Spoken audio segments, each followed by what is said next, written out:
Alright, let me guess. You think you've got the meta figured out, right? Every single game is the same lobby. You've got a Blade trying to 1v5, a Magneto throwing rocks at everyone, and a Luna Snow in the backline just keeping them both alive. You see the same thing every single time you jump into a game and think, yeah, that's just the game, man. That's the current meta. Nah, bro. What if I told you the most busted heroes, the ones who can actually clutch up and carry your sorry squad, are the ones nobody even talks about? What if the key to your next rank up isn't about what the pros are doing, but is beyond the current meta in the game right now? What's going on? It is your boy Kish, and today we're going to be counting down 5 heroes that are low-key dominating lobbies, ending with the most underrated character at the end of the video. Sit back, relax, enjoy. Let's get into it.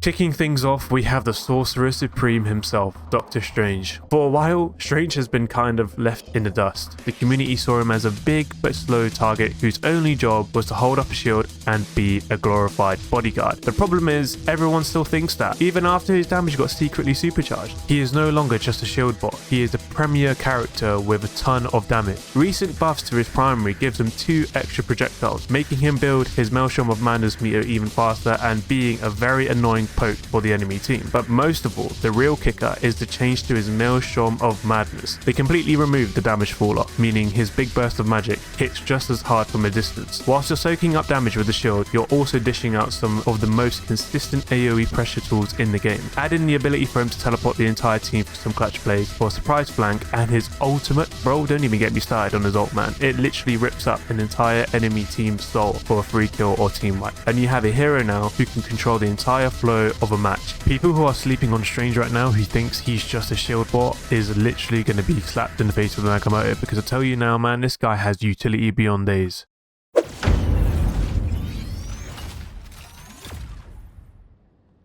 Coming in at number 2 is Tony Stark, Iron Man. Look, everyone writes off this guy because he's a generic flyer that's easy to hit and just pokes from a distance. Brother, this guy is Squirrel Girl, but in the sky. Even worse. Players see him as just a total glass cannon, all damage, no brains, and easy to shut down by a decent hit scan player. The problem with that take? It completely ignores his insane mobility and the sheer number of angles he can create. The solution is to play him like an airborne assassin. Because he can fly, you can constantly reposition to find unexpected sightlines on the enemy backline that other heroes just can't get. You use armor overdrive to buff your damage and then pop out from a weird angle to melt a support. You can literally beam a whole team. It is actually crazy. His ultimate also has very good utility because it has the ability to shut down enemy support ults like Cloak and Dagger and Luna as well. It's a massive area of effect blast that can just wipe a team if you launch it from a sneaky high ground position. He's not just a flying target. A good Iron Man controls the sky and makes the enemy support break their monos. Okay, we're getting to the really spicy picks here, but if you're vibing with this and want to stay ahead of the curve, do me a solid favor, hit that subscribe button. It seriously helps the channel. Now let's get back into it, because our number 3 pick Is saucy.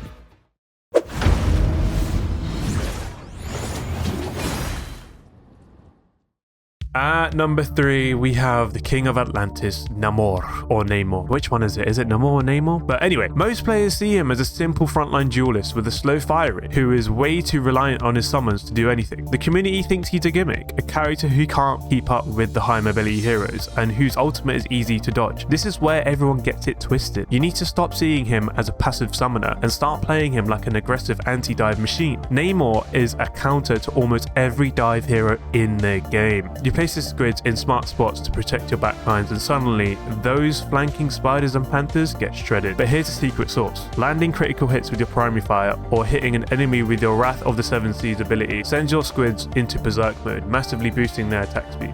A good Namor is actively turning his squids into chain guns with skillful play. Namor is absolutely viable on his own, by the way, but it gets even more hard-hitting when Gamma is in play. With Hulk on your team, you get a Gamma-infused squid shredding health even faster. And don't sleep on his shield. Blessing of the Deep is not just a normal shield. It's actually a top-tier defensive tool that can make you invincible to block a fight-winning ult for your teammates or to reposition safely. Whilst everyone is distracted by your summons, you can relentlessly poke them with your primary and secondary, and bro, his ult is actually one of the craziest ults in the game because it nullifies enemy movement abilities, locking them down for easy kills. People sleep on the pressure he puts out, and that's his secret weapon. All you need is just to pair his ult with someone else's, like a Strange, and they're done for. It's so good.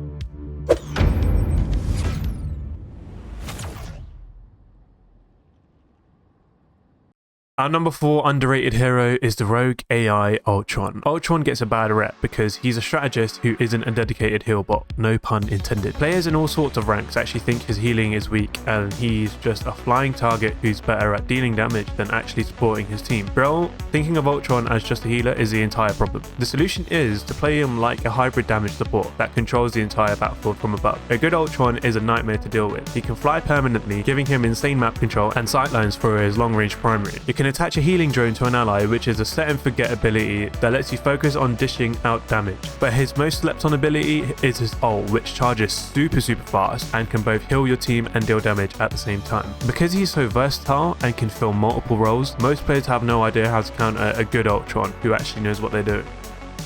Now for the most underrated character in the whole game. This is a hero with insane burst damage, self-sustain, and the power to take over a fight, but everyone ignores her because she is a melee hero in a game full of ranged spam.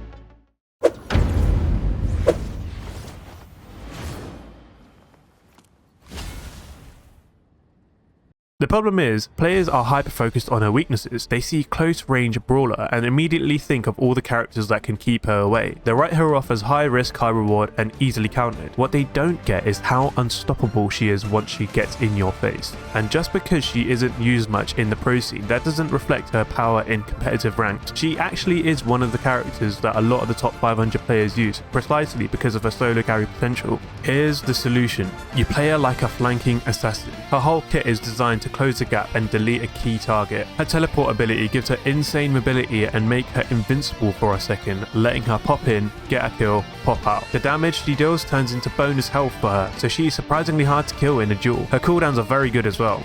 And paired up with good management, you are basically unstoppable. The top Magic players can literally stall a point and potentially wipe a team in a 1v6 situation. But her ult, her Dark Child form, is what makes her truly terrifying. It buffs all of her abilities and lets her shred an entire enemy backline by herself. In a meta where everyone is staring at frontline tanks, a good Magic will dismantle your whole team from the inside out before you even know what's hit you. It's a backline diff, simple as that.